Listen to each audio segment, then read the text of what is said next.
Namaste. We're picking up where we left off last time. The video got cut short. The last one we did was on September 11th. And we were talking about how Mother's Trust came to be. That was what the video is called, as it's shown on the Facebook site. My Facebook, Swami Atmalokananda. You can look it up on Facebook if you haven't seen it.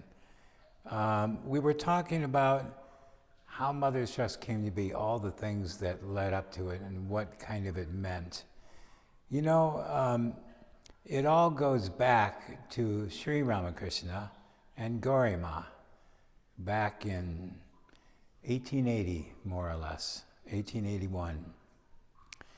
Ramakrishna had asked Gauri Ma to work for women in Calcutta, work for women and girls.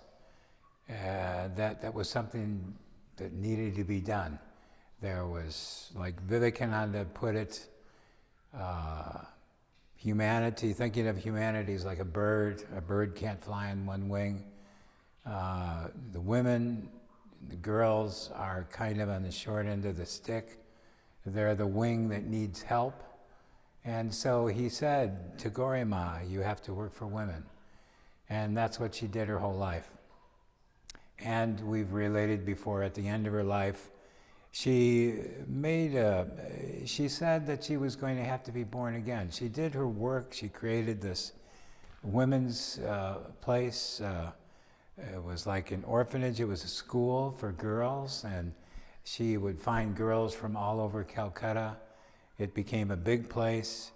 It became a convent. There were many nuns who were there who came up through the ranks of the girls that she had saved from whatever predicament they were in and brought to the ashram, and she would educate them, etc. And many of them went on to become nuns.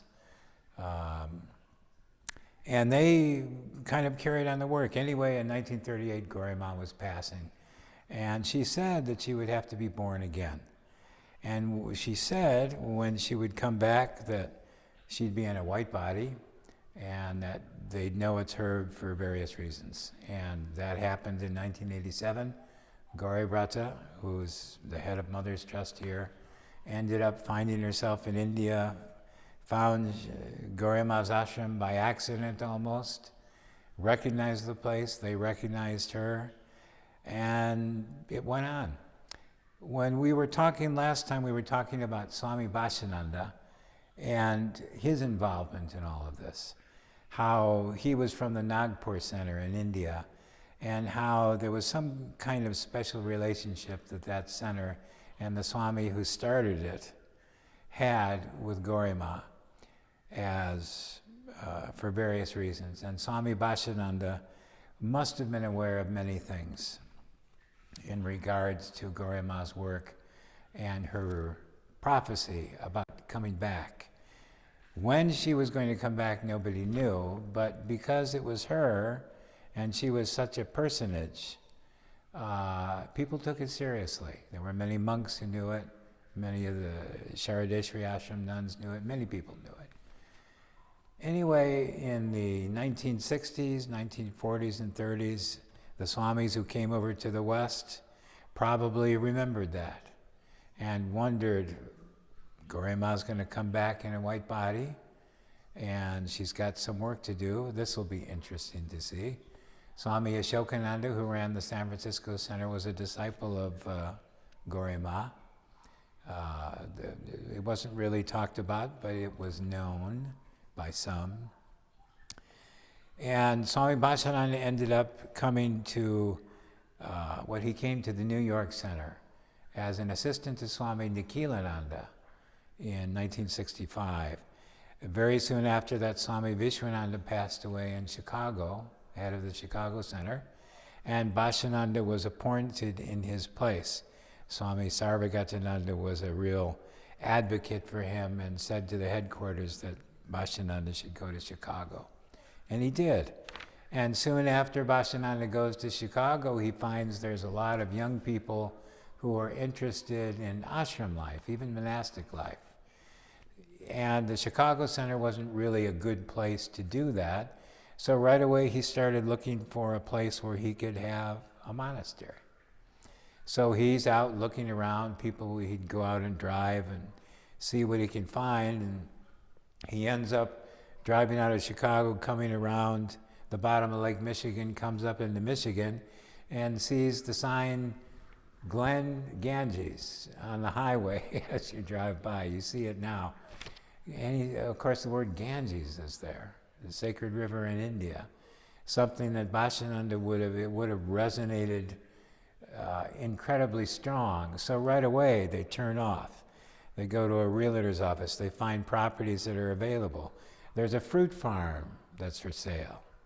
And right away that's an auspicious thing, as the scriptures say, like a place where you grow food or where there's fruit.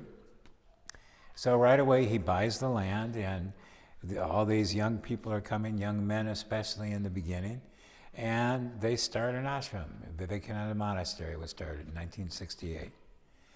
And then it goes on and grows. It turns into a retreat center from a monastery. It grew into a big retreat center, and Bhashananda raised all the funds for that. And those of us, that work started in 1973, which was the same time that myself and Gauribrata first came to Chicago. And there were a number of people who all came at around that time. And just as when Bhashananda was at Nagpur, the head of the Nagpur Center was told that there were people coming to help in his work, I'm sure that Bhashananda was aware that there were people coming. In fact, we heard from one of the monks who was with Bhashananda in those very early days. He used to say that Swami was waiting for some young people to come from the surrounding communities in the Chicago area, that he had a feeling that there were people coming and that they would be important in a work that he had to do. And it must have been for a lot of Swamis who were here in the centers in the West, thinking about Gauri Ma's prophecy, that she would be coming again. And they're thinking, let's see what happens, you know? So anyway, Bhashananda was waiting. 1973 comes. I happened to come that year. I'm not such an important figure in this, but Gauribrata certainly was. And he met her. And at their first meeting, she wasn't interested in the Vedanta Society.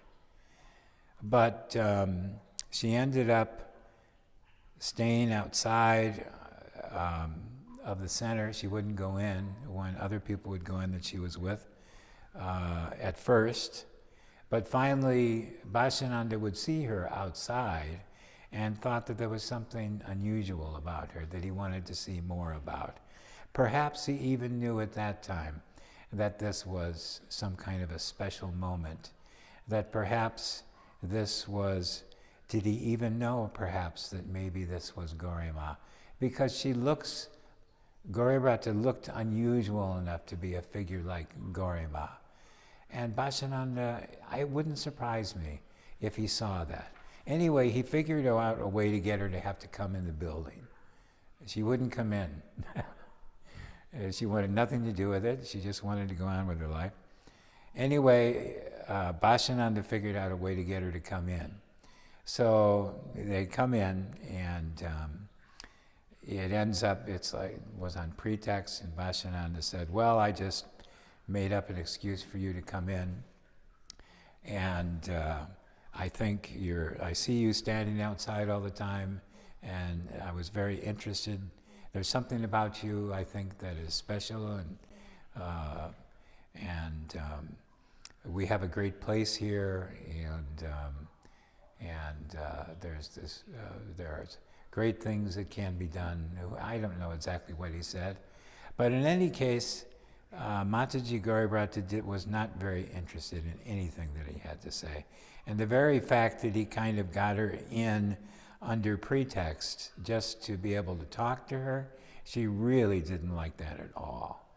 And eventually, during the conversation that followed, other people were present as well, Bhashananda asked her, well, what do you think of me?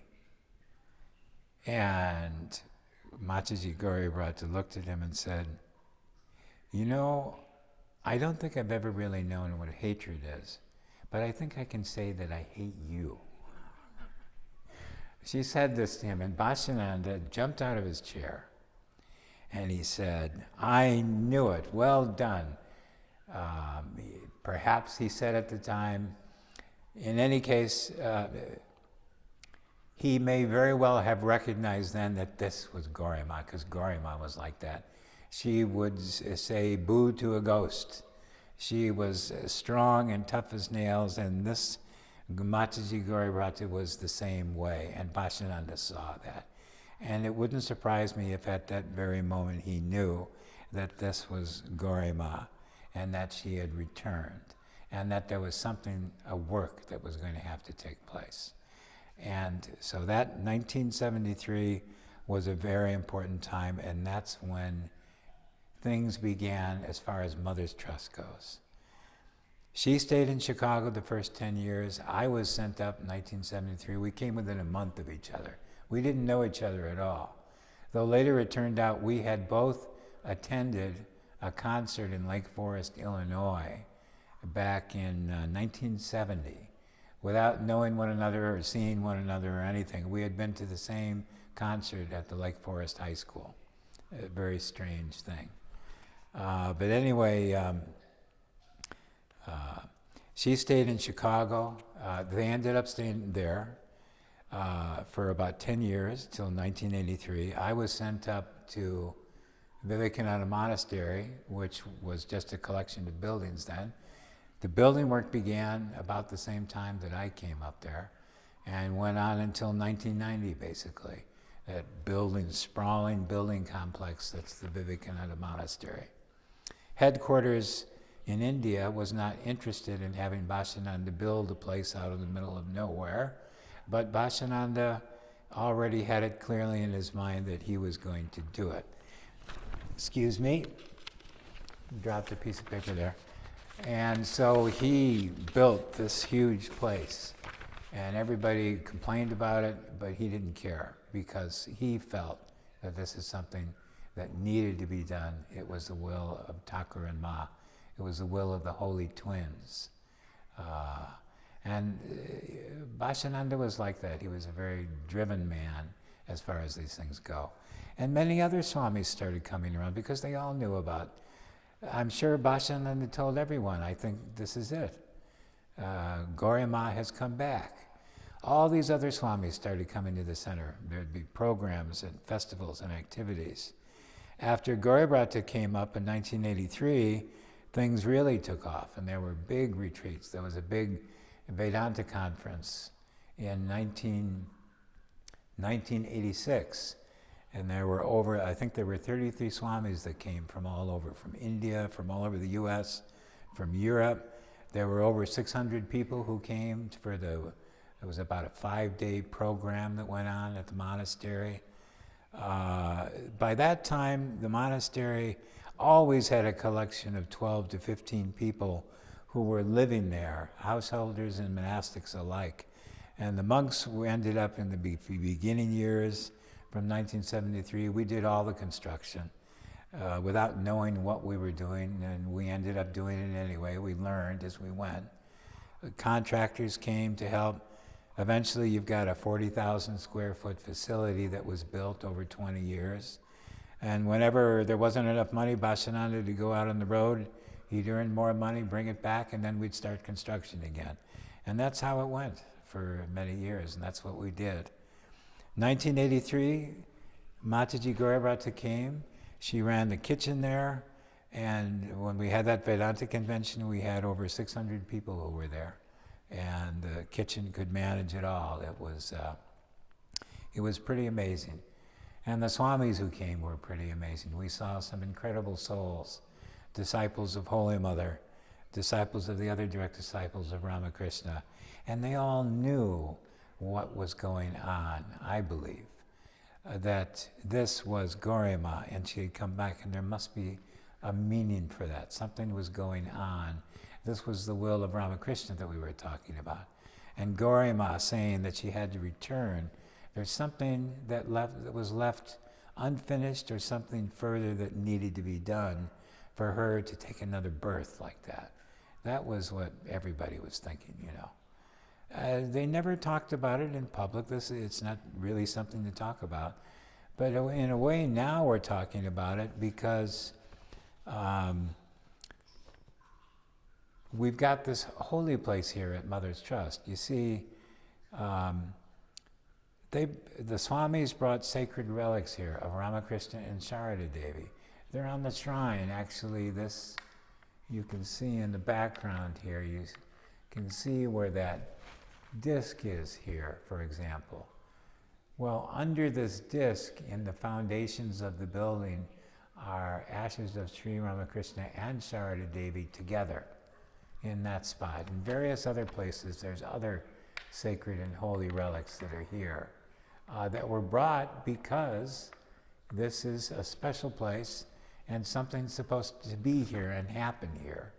And that Bhashananda used to tell us, are you ready to give your lives for something you won't see the results of? And Bandhanama from the Sharadeshri Ashram